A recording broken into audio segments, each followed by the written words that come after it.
Now, before we get started with the reports, I want to give a shout out to Mechanical Warhorse.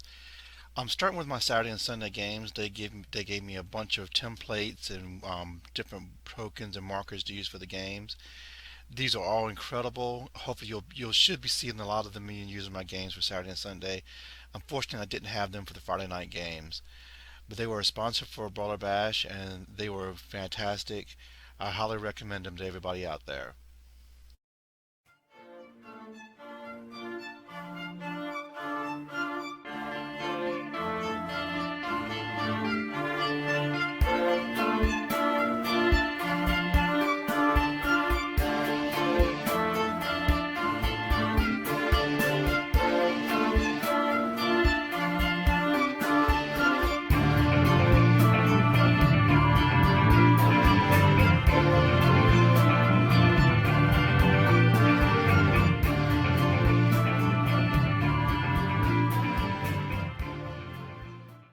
Hey guys, we're back with game two of Brawler Bash.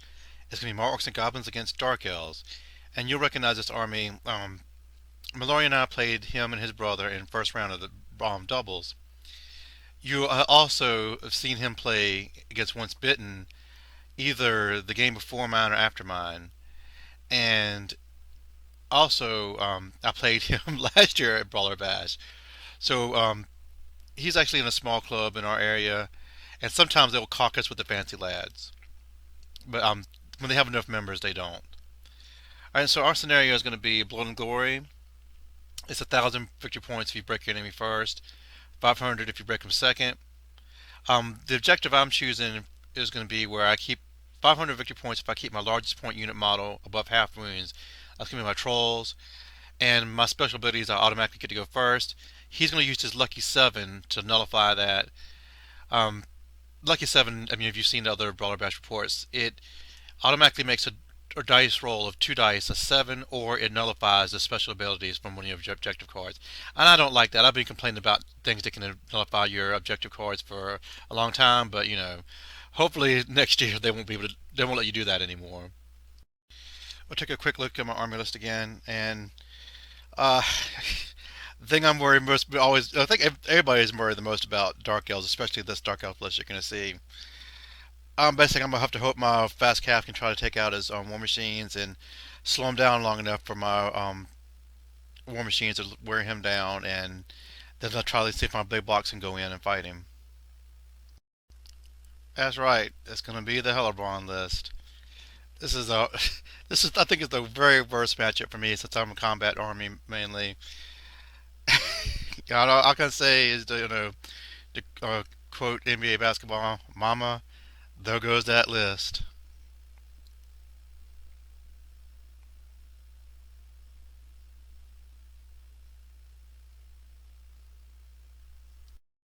All right, so here's my deployment. I was trying to see where he's going to put stuff at. That's why I have a lot of chaff here on this side, and he's going to have a lot of his fast cap and stuff opposite me here. And mainly, I want to know where his main two blocks were. Uh, I had to try to slow them down as much as possible, and I had to. My thinking was that I had the Crown of Command with my savages, so they could hold a turn long enough, hopefully, for my trolls to support. So I have stuff in front of my trolls and my savages out in front a little bit. Here's the bulk of his list. Tons of fast cav, war machines behind it, and his two big blocks. I think he has me outdone on the fast cav, and my wolf riders cannot stand up to any of that stuff with all that striking first and reroll and everything. I just gotta somehow either get around him to the war machines or just sit out in front and slow down his big blocks with them as best I can. Okay, and for the Vanguards, he also played his card where he got the Vanguard something first. So he can have the Rich Hills Vanguard and up right behind those Dark Riders, so they're going to get to me even faster. I actually don't Vanguard that much because there's no for me to go Vanguard and get shot down by his Dark Riders, 3 units of Dark Riders. It's best if I can try to hold things back and try to move them in front later. Okay, so I win roll off to go first anyway, and now I'm going to get paid for not vanguarding most of my Wolf Riders because everybody's going to start feeling animosity and be forced to charge. You're going to see here these Wolf Riders are forced to charge the Dark Riders. Luckily, they only kill one going in. My Night Goblins here in front of the Trolls are going to fail animosity. They're going to be forced to charge. They'll come within 8 of the Shades. The Smacks will come out, not even make it to the Shades. Luckily, I failed this charge, so I don't run over my own Fanatics. You can see these two fleeing Wolf Riders. They are going to get shot, stand a shot against by the Shades because they're going to fail their animosity and be forced to charge. He'll kill 3 of them, and they're going to panic and flee. It's just, it's been a disaster already where half my chaff over here is already being forced to charge and it's going to be wiped off the board. And I need that to slow him down. Yeah, and this is another look. I think actually he didn't stand a shoot against my Wolf Riders. He stand a shot against my Night Goblins and killed, it looks like 6 of them. I remember that the Wolf Riders died because they were in the water partially. And so they had to take dangerous terrain for going through the water. And only one died then, no panic. And then 2 more died going over the obstacle. So they panicked then before they made contact with the Shades, and then they fled. So, my goodness. Uh, so this is pretty much my other movements. I'm just trying to move up here and here to try to keep these Warlocks and stuff and other Dark Riders from coming around on my rear really fast. And this is a huge moment in the game. Okay, so I'm going to try to cast Foot of Gork. Um, I'm going to find out then that he gets like +8 to the spell with Hellebron's unit, so Foot of Gork's going to be gone. I'm going to shoot a Rock Lava. Well, first I shoot my Doom Divers at the Witch Elves, and I looks like I kill 1 or 2. Most of them scatter off. Look at that hit there. I'm going to put a Rock Lava right on Hellebron's head, roll a hit. He's going to fail his Lookout Sir. Fail. I don't know if she has any kind of save or anything, but if she does, she fails it. And I'm going to do 3 wounds and kill Hellebron right off the bat with a Rock Lava. A lucky Rock Lava shot. Everything has been going wrong, and I kill Hellebron right off the top of turn 1. This is this is really good. This is like a I mean this is the best thing you could hope for. So the combat, he's going to wipe out my Wolf Riders. Actually, I don't think he kills all of them, but he kills enough to break them. He'll run them down, and he's going to pursue them so he can stop right in front of my Savages. I think he was trying to entice me to charge him, and I wanted to whittle down the Witch Elves more. I think maybe he was worried because Hellebron was dead that I would be more aggressive, but I was still worried about those Witch Elves. I still cannot take on the Witch Elves and Executioners yet, so I wasn't concerned about this yet. Okay, Dark Elf turn 1. He's going to charge my Wolf Riders there. I'll hold. He's going to beat them in combat, killing 2 of them. I'm going to break. I'll get away, and he's going to overrun into my squigs, and I'm fine with that because you can't see this. Maybe you can barely see this. There's a squig right there on that hill. I, you know, if it can survive, I can send it right through that hag, not that hag, that master, and hopefully kill it. And over here, he'll wipe out the Wolf Riders that are fleeing. It looks like he wipes out the Mangler that was there. I'm not really sure if that Mangler is dead or alive right now. He'll kill more Night Goblins, but I'm not going to care. I'm going to pass my panic test. So he's just clearing things around over here. Okay, my turn 2. Um, Over here you'll see already the Wolf Riders keep playing. My Night Goblins are going to pass their Leadership 5 panic test um, for the Wolf Riders fleeing through them. Now, in my random movement, I'm able to get my Mangler to go over the Master without touching the squigs. He's going to kill it outright. That was perfect for me.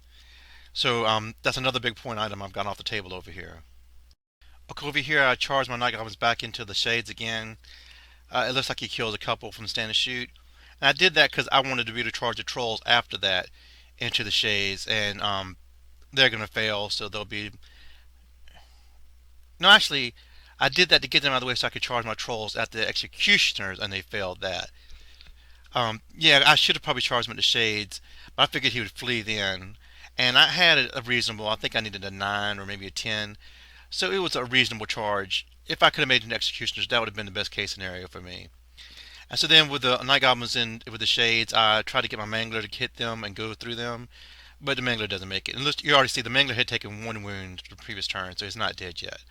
And up at the top you'll see I have a big boss that's made it into combat with the Repeater Bolt Thrower there, and I'm pretty sure that's the one that has a Shrieking Blade. He's going to fail his fear test, but I'm still only going to kill one elf, and he's going to pass his leadership test. So basically, you see the only thing I really accomplished in Magic here, I hand of Gork this Mangler.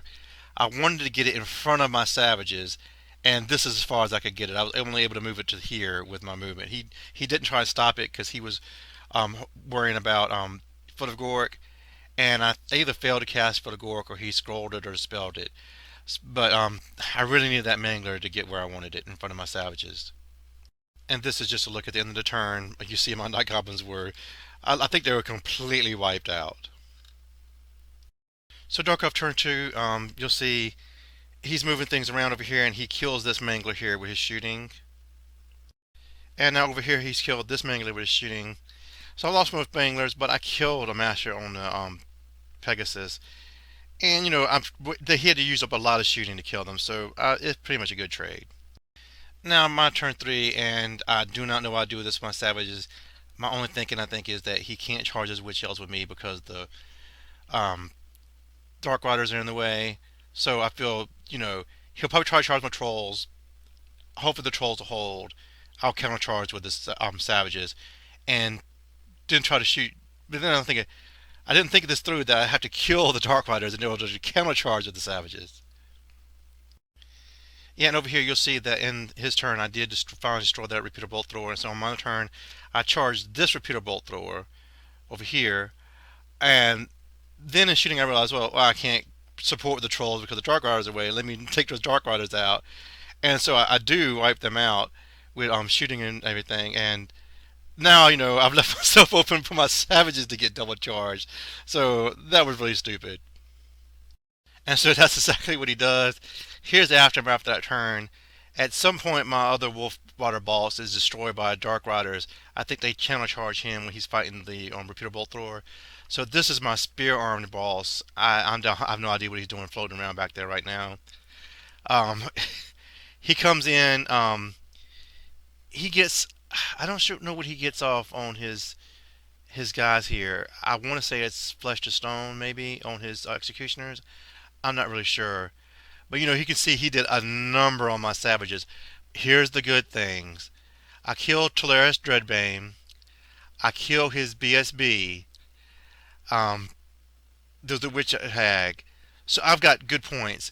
And also, he tried to make way with his Sorceress that had the other Treacherous Shard, so that I'd have to reroll on my war saves. So I issued a challenge with my war boss. He wanted to put lots of killing blows against my war boss, so he has to decline the challenge. So I send the Sorceress back, so I don't have to re-roll ward saves. That's gonna be great because he's gonna do, I think it's 2 killing blows against my general with all this frenzy. This is like, I forget that he has super frenzy on his guys. Luckily, I make both of the ward saves, so I'm not killing blowed off the bat. But you can see he does do 2 wounds to my Great Shaman in return. So I'm going to hold, but I'm going to lose Frenzy, but at least I killed 2 of his big characters here. And here is the aftermath of my turn, where obviously I've countercharged my Trolls. You can see I still lose a ton of stuff. All I have left is my General, a Champion, and a Standard Bearer. I break those execs and they run. I pursue my Trolls, and I stupidly do not pursue with my war boss and remaining 2 savages, because I'm thinking I don't want them to fight the Witch Elves, but I should want them to fight the Witch Elves because I have no wounds on my war boss yet. My Great Shaman's dead by now, but he's got Crown Command. Hopefully he can hold off against Strength 3. I kept thinking about Executioners all I was going through with them, and thinking my general would die easily, and I was just stupidly thinking the best thing for me to do is be in the flank of those Witch Elves. Instead, I restrain because I'm not frenzied, and I turn around like this, and I don't know why I do this. Um, so yeah, he gets away with his execs, and I still need to kill 2 more to get half points for them because I'm sure they're going to rally. So that was just another stupid thing because I had the game in my grasp right here, and I think I lose it from this stupid move here of not pursuing with my general, because now he can charge my squigs, whereas before hopefully I could lock him up and then on my turn charge with the squigs, and maybe by then and the Trolls then, and probably win the game there. Nope, I restrained for some reason. Okay, so here's Dark Earth turn 4, and you see the reason I had reformed my bunker here because he had warlocks in my rear here wrecking havoc. and so I knew I was going to get charged by them. And I think that was another reason I reformed my savages in my war boss, but I still should have charged the witch elves. Now the witch elves still have frenzy, even though they don't have super frenzy because Hellebron's dead, because they were taken out of the combat because I lost so many savages. So they didn't have to test for leadership on that last combat. So they still have frenzy. They charge into my squigs, and of course he rallies his executives, his executioners, executives, his executioners. Oh, this is terrible. My bunker is broken by warlocks. Uh, you know, I don't know. So they're broken. I'm sure they were on general's leadership. They get ran down, and he runs into my war boss here. During his shooting, he had killed both my remaining savage orcs, so it's only my war boss left alive here. And what can I say? I mean, yeah, his witch elves just mop up my squigs. I don't know if I kill any witch elves, and even my explosion, I don't think I killed maybe one witch elf. So that was a stupid. It was just a stupid move by me to not charge, not overrun or pursue or whatever with my war boss. And so here's the end of my turn 5. My troll is going to charge into the warlocks that were fighting my war boss. He's actually going to do 2 wounds to my war boss with warlocks. I passed I don't know how many um, killing blow saves and armor saves and whatever fighting in that big combat before. I did no wounds to my I had no wounds taken, and I get 2 wounds taken against this. 2 wounds taken fighting warlocks. I kill them all but one, and they break, and they of course get away. And I think this is almost all my army I have left at this point. It's just the war boss and the troll. So I need to pass stupidity, get that war boss into the trolls for protection. Okay, his turn 5. He's gonna shoot everything he has at my war boss. I am not going to get wounded. I'm going to somehow survive this onslaught of repeater bolt throwers that are left. I think there's still 2 repeater bolt throwers, um, dark riders. Um, I don't know what kind of magic he tries against me. Everything. I'm going to live through it. So my war boss is alive. I got my highest point unit alive. I've lost a lot. I'm lost the game, but I can still get a lot more points. Just got to get my general in that troll unit. And so in my turn 6, I do want to first note that I did get those execs below 25%, so I'll get half points for them. What do you think happened in this picture here? That's right, my trolls roll a 10 for their leadership. They fail stupidity. I can't get my war boss into that unit. And I had used my lucky day much earlier on a miscast. So you can only use 1 lucky day per game, even though you had 2. So I could not use the lucky day here at a critical moment to pass that stupidity test automatically. So I'm like, well, I gotta, I can't get my guy, I can't get my war boss in there. I need to go ahead and charge. I declare wog and charge at the executioners, and I fail the charge. So now I'm a sitting duck here, going into the his last turn. So yeah, this is his last turn. He's going to charge his witch elves in a way where he can get around my war boss, right into my trolls. His shooting is going to just kill my war boss. I mean, after so many saves, at some point I was going to have to fail one and do the last wound, and so I die. The executioners tried to charge my trolls, but they failed. So he's going to come in here with a flaming band of witch elves. They're still frenzied. He's just going to tear through my trolls. I've still I think he kills 3 or 4 trolls. I'm still actually steadfast, but it's only 4. I fail it, and I get run down, so I lose not just those points, but the 500 points that I was going to get for having my most expensive unit above half. So I'm completely tabled here at the end of the game. So this is a big, huge victory for the Dark Elves. I'm not sure how many points he got. I think it's around at least 4,500 or so more. I was well over 4,000 if I remember right. But I actually get a little over 2,500. I only get like 20 or 30 points less in this loss than I did winning my first game. So I've got a little over 5,000 points in 2 games. Um, for a loss, over 2,500 points is really good. Because I killed Hellebron, I killed his BSB, I killed Dreadbringer or whatever his name is. I killed his master. Half points for the execs. I killed a bunch of other chaff and stuff all around. I didn't. And also I broke him first. That was a big thing. I actually broke him first, so I got the 1,000 points. He broke me second. He got the 500 points. So I got the 1,000 points for the scenario as well. I completely forgot about that. So actually, I got 1,000 for that and around 1,500 for his army. But still, it's a good amount of points. Gosh, I wish I hadn't made that stupid mistake. In the time, I thought I was doing a brilliant plan by not pursuing because I thought, oh, I'm just going to give him those points. But the best place for my war boss to have been at that point was in combat, not sitting out in the open. But anyway, hopefully I'll remember something like that for the next time I play. Uh, I'm pretty much even in points for two games. My third game is going to be against dwarfs. This is also a dwarf opponent. He played Malorian after he played me, so you'll recognize this army as well. And that'll be my game three. I hope you guys enjoyed this, and I'll talk to you next time. Thanks for listening.